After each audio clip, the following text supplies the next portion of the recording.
What effect will Apple's move away from Intel have on the Mac? And what's new or borrowed in iOS 14?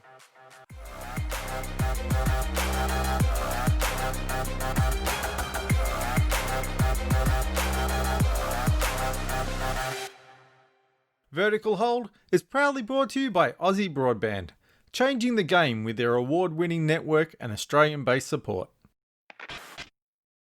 Hi there, welcome back to Vertical Hold Behind the Tech News, the weekly podcast where we catch up with Australia's leading technology journalists to get the stories behind the tech news of the week. I'm Adam Turner and I'm joined by Alex Kibben, a man who thought up until this week that Big Sur was the name that English private school boys called their principal in Enid Blyton novels. Look, I for one was holding out for macOS South Central LA, the really street edition of macOS, but maybe next time, Apple, maybe next time. Maybe next time. I don't think even Apple wants to take those kind of safety risks at the moment. We're also joined once again in the virtual Vertical Hold studios by Jennifer Dudley-Nicholson from News Limited. Jen, welcome back to the show. I assume you're happy not to be jetting off to Apple's Worldwide Developer Conference this week? Yeah, I've cancelled America for a little while, and I think it's probably best that I don't participate, even though, like Alex, I would have loved to have seen a GTA OS in person. So this week's tech news is all about Apple's WWDC and its expected announcement that it's shifting away from Intel processors towards ARM is one of the big ones, or as Apple calls it, Apple Silicon. Alex, tell us about Apple Silicon. So Apple Silicon, a bit like Retina display, is just an Apple marketing term, or essentially it's an Apple marketing term. As we discussed on the show a week or so back with Matthew Powell, Apple has made the jump away, or will be making the jump, I should say, away from Intel x86-based processors towards its own ARM-designed processors, or ARM-based processors, I should say. And this is quite big, and they released an awful lot of detail about how all of this is going to work. So while they haven't actually said a lot about what Apple Silicon will be in terms of its capabilities, processor cores, all that kind of stuff, they've said where they're going to go. For the moment, the only bit of Apple Silicon that seems to exist in terms of Macs is sitting in a developer Mac Mini, and it's basically a developer Mac Mini with the brains of an iPad Pro Frankensteined in there so that developers can get to shifting their apps from x86 code over to ARM. So, Jen, is this something that's worth your average punter getting excited about? What's in it for your average user? Well, that's not entirely clear just yet. I mean, it's an interesting call, and obviously I don't think Apple would be making a transition from Intel to ARM unless they had a decent reason to. I mean, apart from the fact that they probably make more money out of it this way.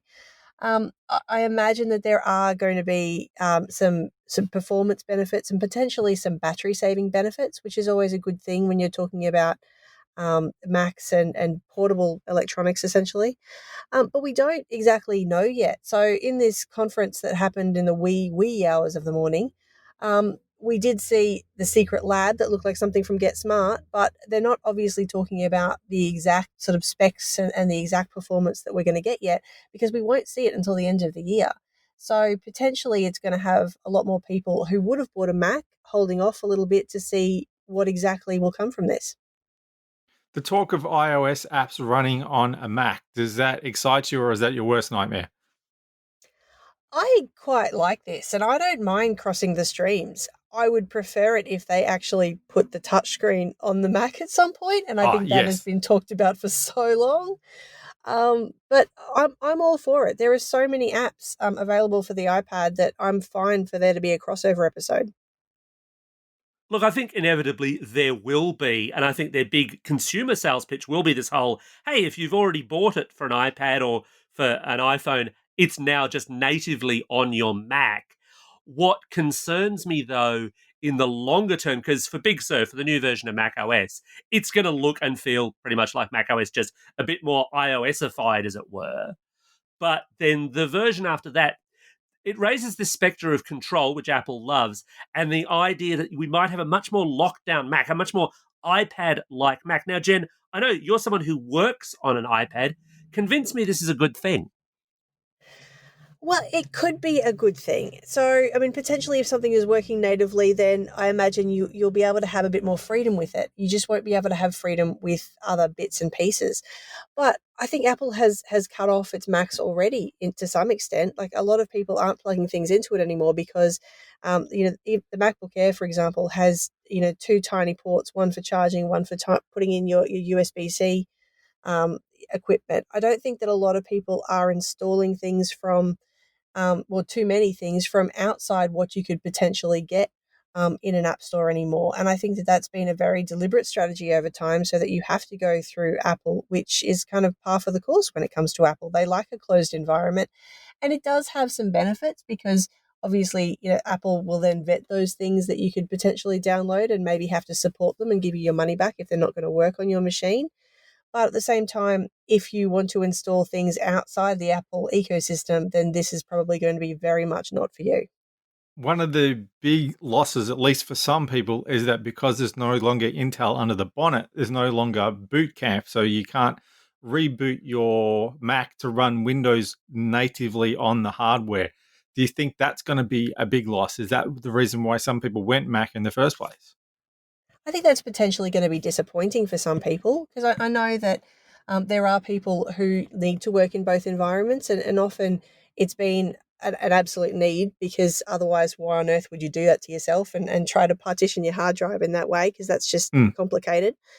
But we don't know exactly how many devices will get this ARM processor, this Apple Silicon. I was going to call it Alex Silicon. Take advantage. We don't I'm heading know to the exactly patent office because now. they said that that we'll be getting a device towards the end of the year, but Tim Cook also stood up and said that some will retain Intel. So we don't exactly know how long they'll retain Intel for. There's a lot of details that we're not completely across just yet.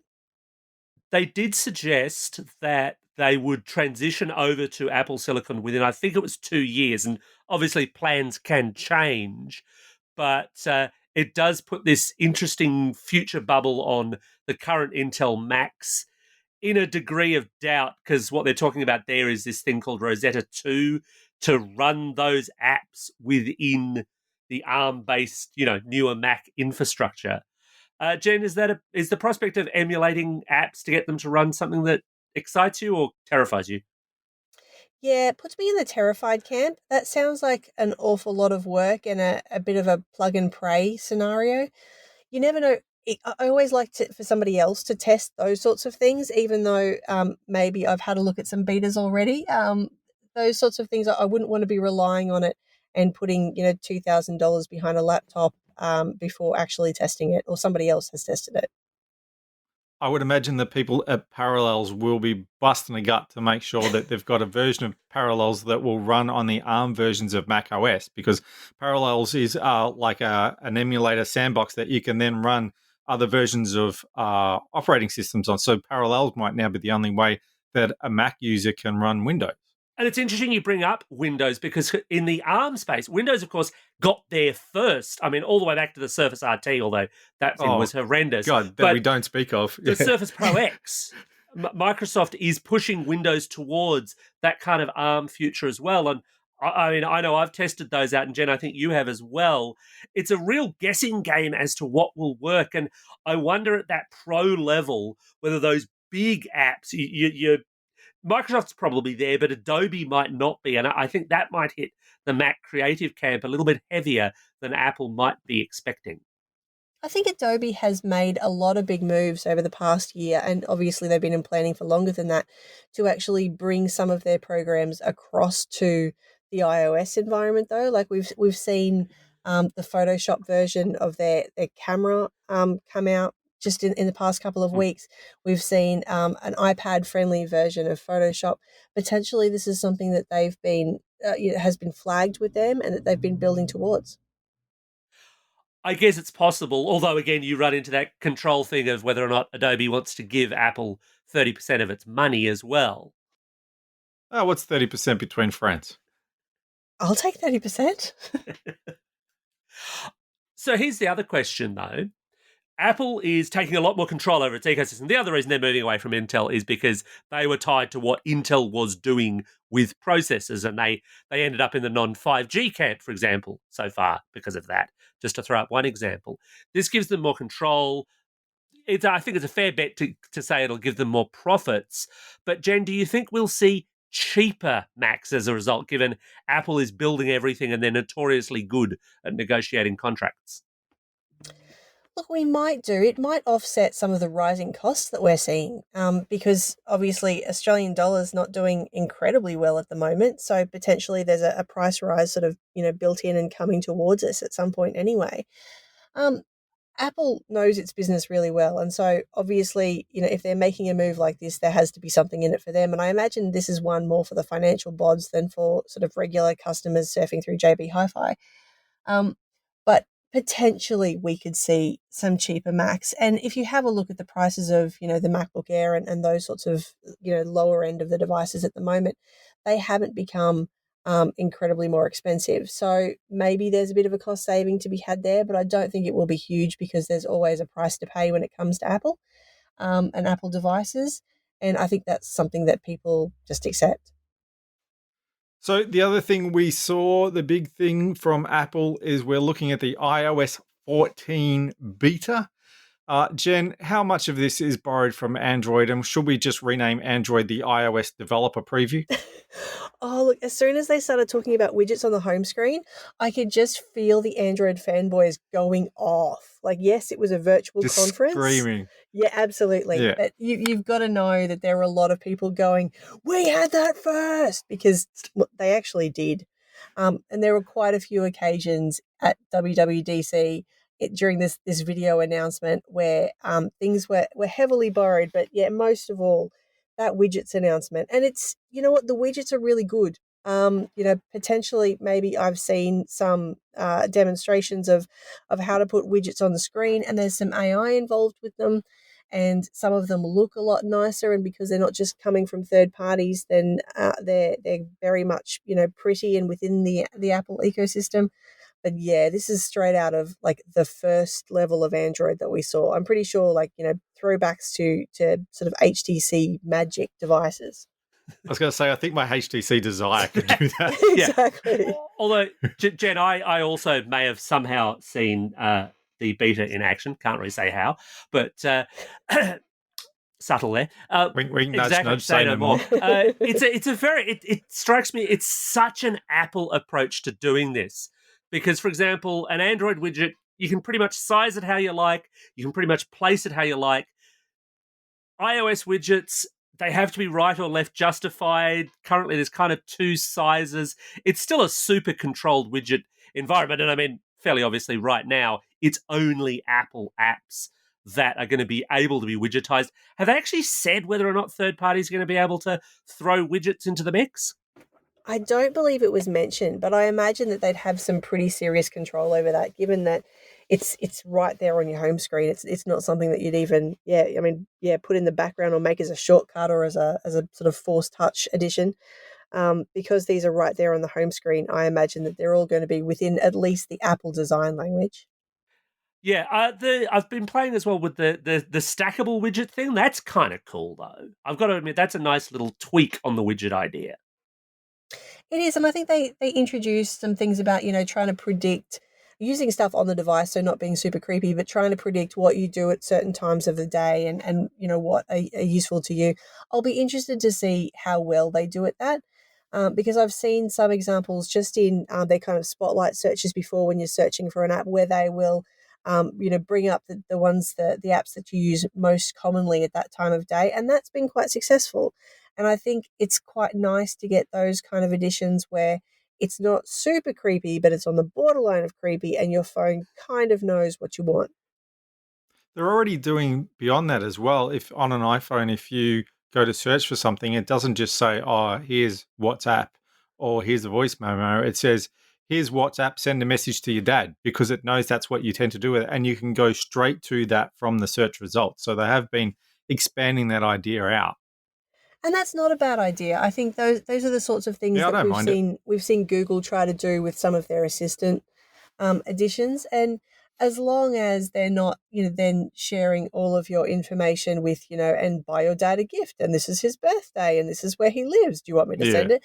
As long as they don't take that too many steps too far, I think that sort of sits on the right side of handy.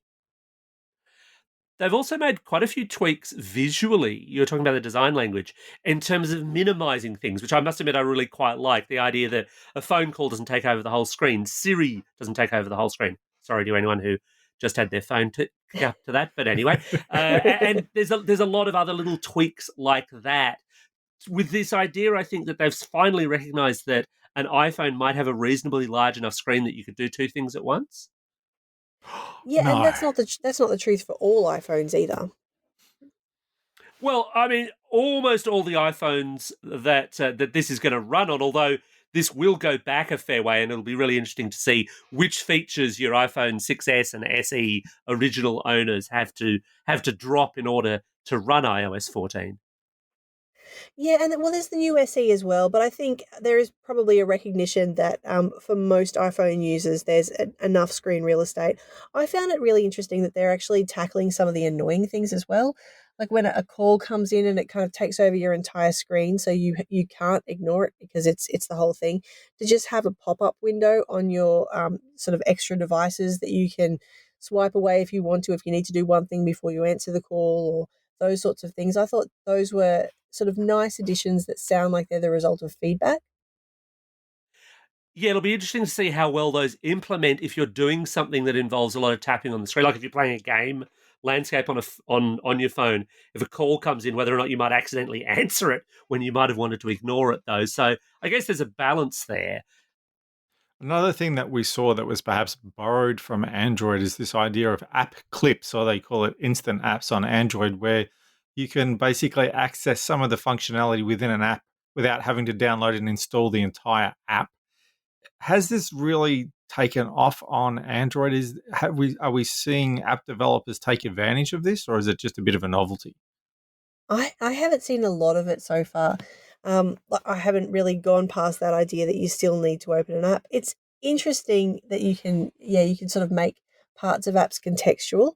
Although I think it's something that, I mean, it's kind of like 3D and AR. It's one of those things that, yes, it's there, but maybe we're just waiting for the proper use case and waiting for someone to Hmm. demonstrate why I actually need to use this. Yeah, I think you need that flow through experience where you're trying to do something on your phone and it realizes, or it's able to realize, hey, you don't have this. You can install the app, or you could just app clip it right now and just do this bit that you might want to do. That removing of friction is what it's meant to be about. I'm yet to see much that pushes that all that far. I think one of the nicer additions that they're talking about in terms of removing friction, like you say, is around that sign in with Apple, and we're seeing more of that. And you can actually, they're saying you can actually go back and you can, take sign ins that you've had and logins with different companies and make them sign in with Apple, so there's a bit more of a seamless experience. That works from a privacy perspective, but it also works for Apple because obviously you'll be signing in with Apple on an Apple device. And I think that's a nice crossover between the two different motivations. I was interested to see them talk about their new translation app. This is software that's interested me for years on phones, and so far it's all been a bit kludgy. And having had a bit of a look and a bit of a play with it, at least in the beta, it's still kind of kludgy. Jen, have you tried changing yourself into different languages yet? I have. The problem is I can't, 100% check that what I'm saying is true because it's not like I'm going to fly to Spain anytime soon. However, I will say, like, it's all on the device, and that impresses me because, especially when you're overseas, you might not actually have, like, far away from like the privacy concerns, you might not actually have an internet connection to be using for this sort of stuff. And I like that it announces it. You can get it to actually say it so that you don't have to absolutely butcher another language. You can let your iPhone do that for you. But there is a certain amount of trust that what you're saying is the correct translation. I didn't mind it, although it is also something that is very googly. Yeah, it's pretty buggy. I mean, the offline is interesting, although at least in the beta stage, you actually have to download those language packs if you're going to be offline. Otherwise, it is still an online feature. and I wasn't able to get speech to work, so I tried doing a little bit of Japanese through it, and I could do, if I typed, fine, and it gave fair but mechanical translations. They'd be understandable even if the grammar was a little bit bodgy. But voice, it just wouldn't do. It just said, "No, I'm listening, I'm listening, I'm listening," and I was shouting at it. And the Japanese person I might be trying to get some kind of understanding from would probably have walked off or thought I was incredibly rude by that point. But it is beta, to be fair, so there's room for improvement. I like that they're having a go at this, though. I like that they're sort of adding something new to the Apple repertoire, even though it leaves them open to criticism that Google did it first. Some of these translate experiences, you see, are designed for two people who speak different languages to use at the same time. So it'll listen to you in English, translate it to Japanese, listen to the person's reply in Japanese, and translate it back to you in English. Does this look like it's set up for that kind of two-way conversation, or it's just that one-way translating what I'm saying for someone else? Not at all. No? So the current UI, and again, beta could change, subject to change, all those kind of caveats. The current UI basically makes you tap to select language to and from for every single translation you're going to want to do. So you could do that, but you'd have to select your language and then select the language you wanted it in, do that, get the person to listen to it, then quickly tap to change them. One thing this so seriously could use is just a simple flip button to go back and forth, and it doesn't have it at the moment. Again, that's hopefully something that might come in a later build of this software. You can add favorites, so I imagine that, yes, I mean, they could potentially respond to people's criticism of that and add that feature. That's true. The favorites is kind of cool as well. The idea that you could just load up. I mean, it's almost like those little old electronic phrasebook devices you used to be able to get that would say, where's the nearest bus station? Where are the police? Help, I've been shot. All these useful things that you need when you go on holidays. So, yeah, there's definitely room to grow. So, Jen, what else caught your eye in what we've heard from Apple this week? I quite like some of the privacy editions because Apple's one of the few companies, the big tech companies, where they're actually really pushing privacy, and they can do that because their business model allows it. So I quite like the idea that in the new macOS, for example, you can get access to all of these trackers that are potentially having a look at you, and hopefully in iOS, the new iOS, we'll also see pop-ups and alerts and requests for permission when one app wants to get information from other apps on your phone. And that's something that we haven't seen before. We've seen a few alerts around, Facebook's trying to access all of your Bluetooth devices, for example, and you get to say, no, sir, no, thank you, sir. I don't think so, Sunshine. Exactly. Yeah. And I mean, we all kind of tacitly know on some level that, apps are talking to other apps and different companies are following us around the web. Anything that a company can do to make that more transparent, I'm all for it, because I would like to know where my data is going. And it also solves this issue of, people think that Facebook is listening to them through the microphone because suddenly they know to promote something to them that they haven't actually said out loud. Potentially you can trace this back and you can work out potentially where it came from. So I quite like those additions, and it's something different to what a lot of what we've seen on Android phones. It's one of the reasons that kind of would send me back to iPhone, to be honest. There's also, I mean, speaking actually of Android and things borrowed, there's also this idea that they're going to start opening up new default apps, so you won't necessarily have to use Safari or Apple's Mail app, although I don't think it's present in the current beta version. Presumably that one is coming later. Jen, would you be more keen on an iPhone if you could run Chrome on it? I mean, not if you could run Chrome as the default on it, I should say. You can already run Chrome on it. Yeah, I mean, it's interesting. I think that they should provide some sort of level of customization. I do have Chrome on there as an option. I actually prefer Safari, but for like Mail, for example, I haven't used Apple's Mail folder for a long period of time. And so I think that this is potentially a recognition that, change is an okay thing too. Although, obviously, Apple being a closed system, maybe they don't want to open it up to absolutely every app that you can set as a third party, because that could potentially affect their reputation as well. One of the things that caught my attention from what they said this week that's a little bit different to the rest of the stuff is to do with new audio features in the AirPods Pro, AirPod Pro, ProPods, whatever they are. they didn't tell us when they first came out, but these things have little sensors, little gyroscopes and accelerometers in them. So they can actually tell when you're moving your head around. So they're opening up access to this orientation data to developers, which might allow new things like fitness apps have a better tracking of how you're moving and what you're doing, maybe head movements for games. So that could really be a game changer, literally there in the different ways that these earbuds could now be like a form of controller. Jen, were you across that? Is that the kind of thing you want to do? Do you want to, control things by shaking your head around? I don't necessarily, although I did like this idea that you could potentially get surround sound on your AirPods, and it was interesting to hear Yeah. them kind of go through all of the different challenges that come with that, and where the device is placed and where your ears are, and it's much easier to set it up in a house as opposed to put it through two tiny speakers inside your ears. So that I thought was really fascinating. I don't necessarily love the idea of, I'm head banging to music and Apple knows about it. But maybe there's a use case there that won't throw out my neck. Look, I mean, this is interesting stuff, although Apple, I think, is maybe just a little overselling it in that a lot of headphone manufacturers have done this kind of work before. Obviously, Apple's got a bit of end-to-end software and hardware control it can bring to play here.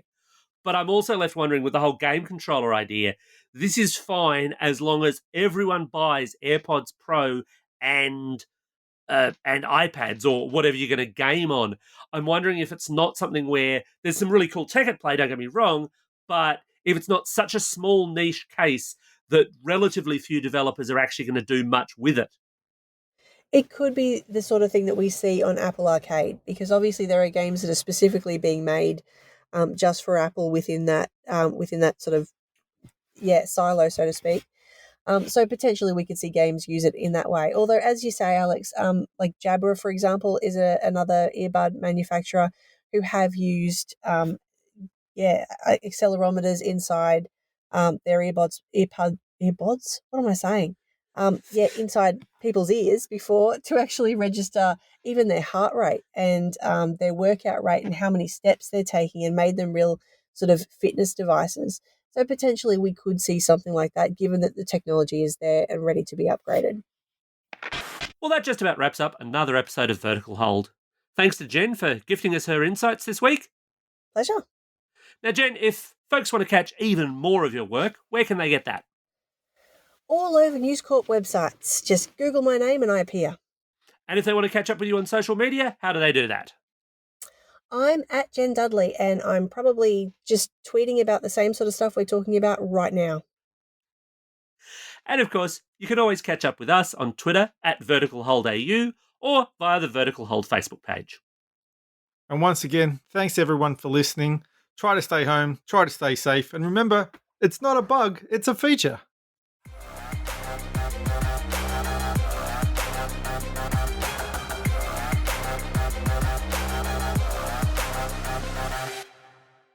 Vertical Hold is proudly brought to you by Aussie Broadband, changing the game with their award-winning network and Australian-based support.